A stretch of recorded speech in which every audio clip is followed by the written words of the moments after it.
estamos grabando, a ver para dónde vamos. Para Plantation y Siberia. Estamos en un recorrido, avalados por un tractor.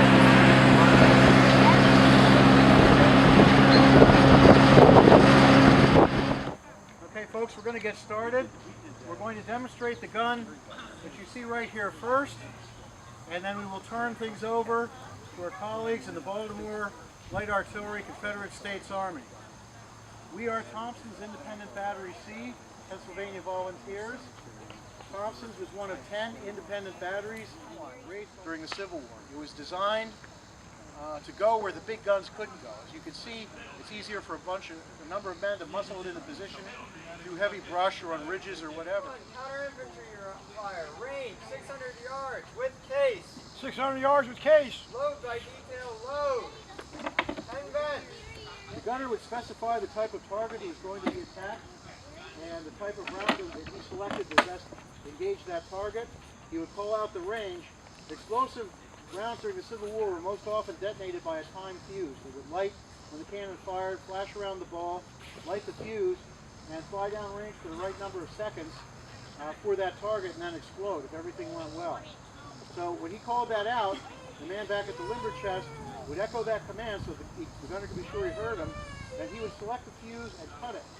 They could trim fuses to the right length for burn time. After the right number of seconds, a quarter of seconds, if the gunner needed a double check on the elevation he needed to set the gun to for that target, he could ask the man for limber, who had a table of fire there, and he could confirm the elevation that he set the fuse to. The gunner would next sponge out or brush out the back of the bore, make sure there's no obstructions, nice and clean. He would pull out his sight, which you can see, and he would begin sighting crossings.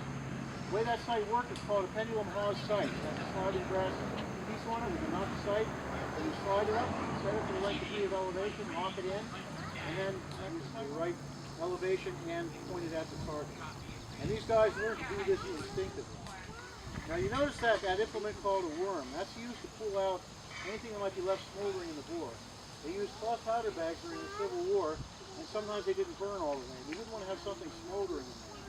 So if the sun started to bring out a lot of junk, they would send the worm in and see if they could pull out any pieces of leftover powder bag.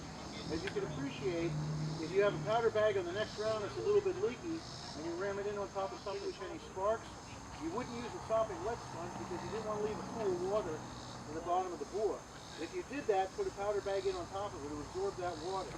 And it would almost guarantee you'd have a piece of smoldering powder bag and maybe even a chunk of half-burned powder in there, which would create a dangerous situation. Advancing around. Rounds were carried from the limber to the gun in a pass pouch, and it would provide some protection if there was a nearby shell strike or a bullet going by that might hit the powder bag and detonate that round.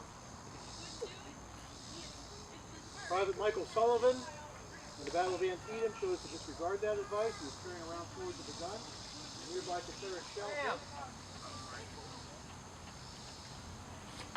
Smooth bores fired a round ball strapped to a wooden block called a sabot with a powder bag tied in the back. So on the ram, you basically introduce it into the bore with the powder bag in the back, use the rammer to push it all the way to the back of the gun. Piece is clear. Ready. Next, a vent pick would be used to go down and poke a hole in the powder bag, and a friction primer would be inserted into the vent.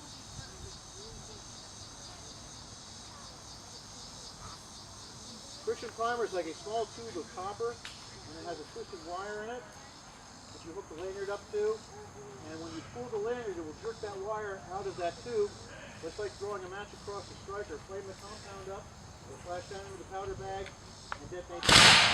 Gun number 1 ready. Gun number 1, prepare. This is it. In battery. Now you will notice the recoil and the in-battery command. During the first battle of the Bull Run, that's why it got to be such a controversial topic. Response! Under the worst kind of smoking conditions, all the flags looked alike. And uniform. I said it. Because we would be, he does Confederate